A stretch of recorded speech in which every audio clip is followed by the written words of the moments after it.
Finally,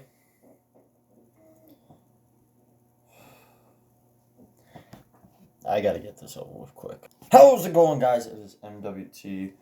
We got a quick video we gotta make here before I go over the 2-month recap video of the entire NBA and look back at what happened. So, I need you guys to make sure you like the video as quickly as you can.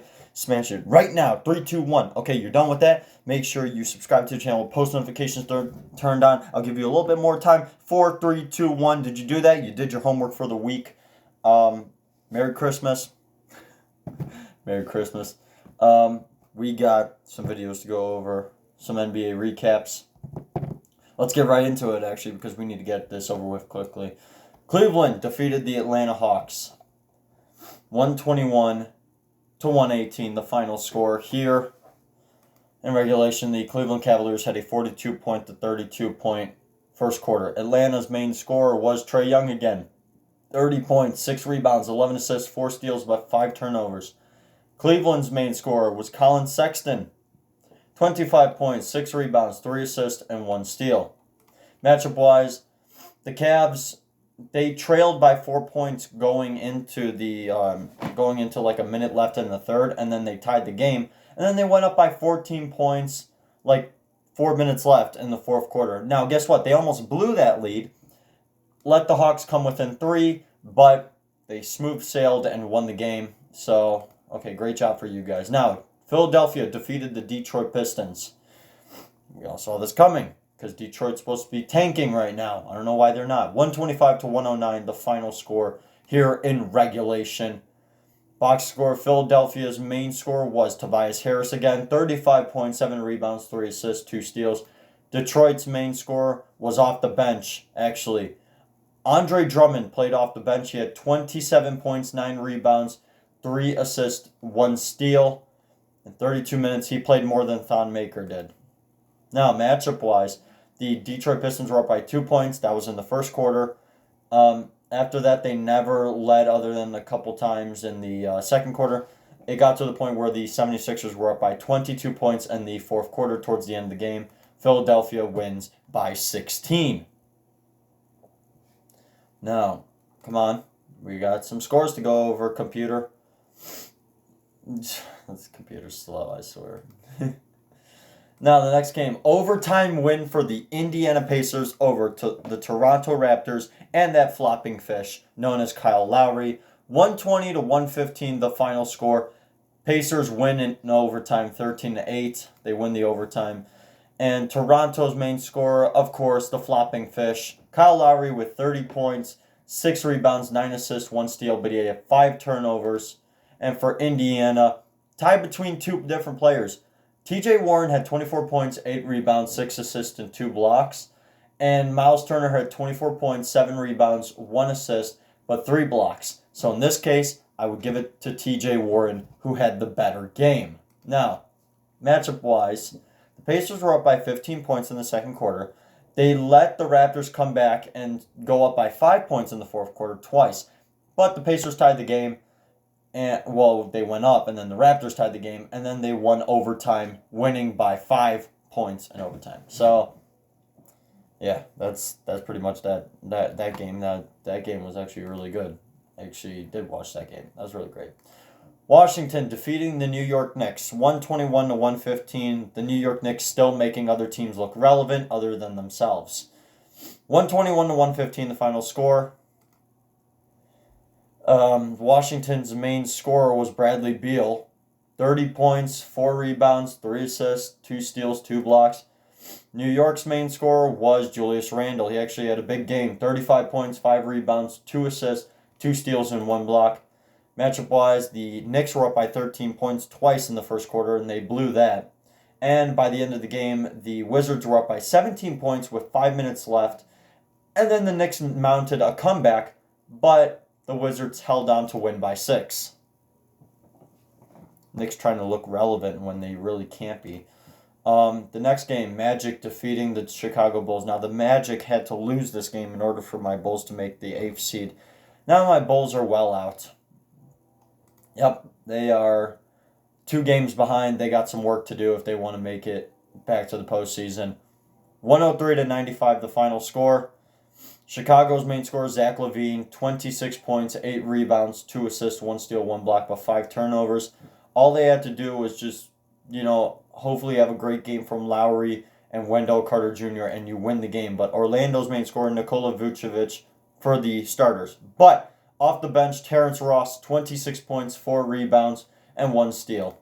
Matchup-wise, the Bulls were up by 9 points twice in the first quarter. They did lead again going into the second half, but after that they never led.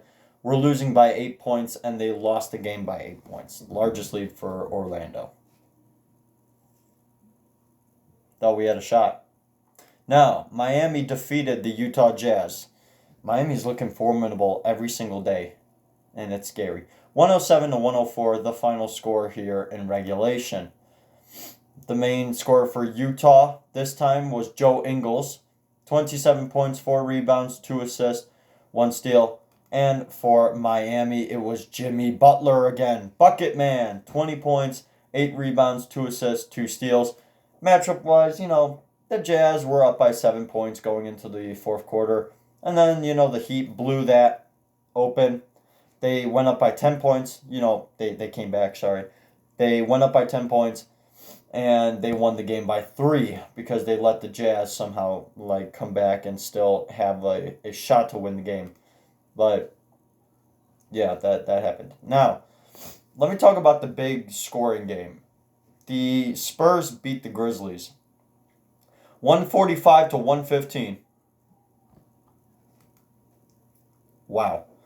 San Antonio's main scorer was LaMarcus Aldridge. 40 points, 9 rebounds, 5 assists, 3 blocks. And for Memphis, it was Jaren Jackson Jr. again. 22 points, 2 rebounds, 2 assists. Matchup-wise, this is what I got to explain. The Spurs had a 46-point to 31-point first quarter. They let the Grizzlies go up by 2 points in the first quarter, whatever. And after that, they never led. The Spurs were winning the game by so much, they won the game by 30 points. That was their largest lead. It's scary. It's scary. It just is. That's incredible. I want the Spurs to play like that every single game after tonight, so that they can make the playoffs. Now, Denver beat the Suns in a closely contested game. 113-111 the final score. A completely shocking Jamal Murray shot that with the game on the line, he hits the game winner with 2.2 seconds left. Denver's main scorer was Jamal Murray, of course. 28 points, 3 rebounds, 7 assists, 2 steals. And for Phoenix, it was Ricky Rubio, actually. 21 points, 7 rebounds, 9 assists, 1 steal, but 6 turnovers. Devin Booker not looking good lately, and I'm sorry.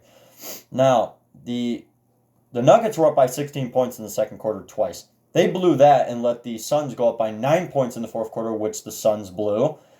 And then, the Nuggets mount a comeback. They go up, and then the game is tied. And then Jamal Murray hits the shot to win the game. Now, the next one, New Orleans. The Pelicans defeated the Trailblazers, and now I'm scared. 102-94. A lot of inconsistencies with the Trailblazers. That's why they lost.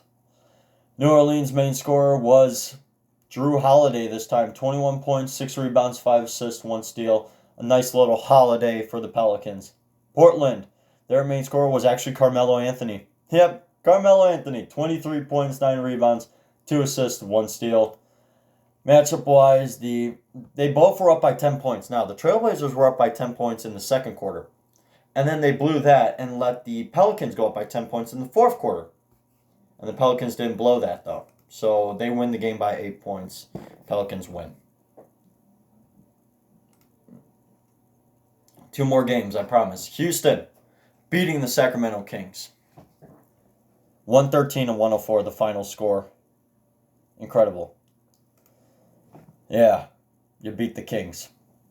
Houston's main scorer was James Harden, of course. 34 points, 5 rebounds, 5 assists, 2 steals, 1 block. And for Sacramento, it was De'Aaron Fox. Foxman, 31 points, 9 rebounds, 6 assists, 1 steal. Matchup-wise, the Kings never led. They let the Rockets go up by 25 points in the third quarter.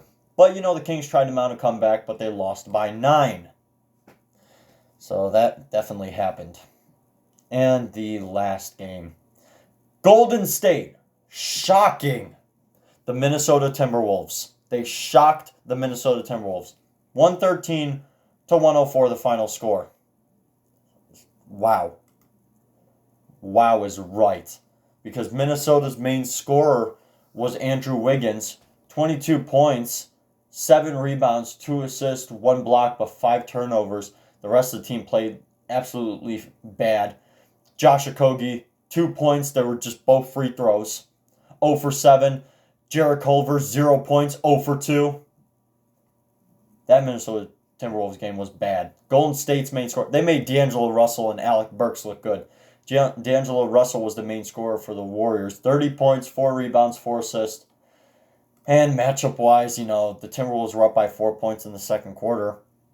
They blew that and let the Warriors go up by 24 points in the third quarter. And actually, the Warriors almost blew that lead, let me just say. But they won the game by 9 points still. So, very scary. Very scary.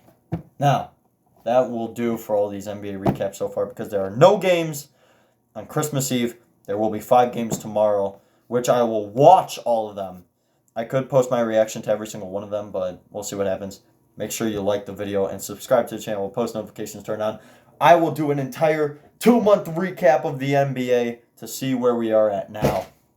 I will see you guys in that video coming up.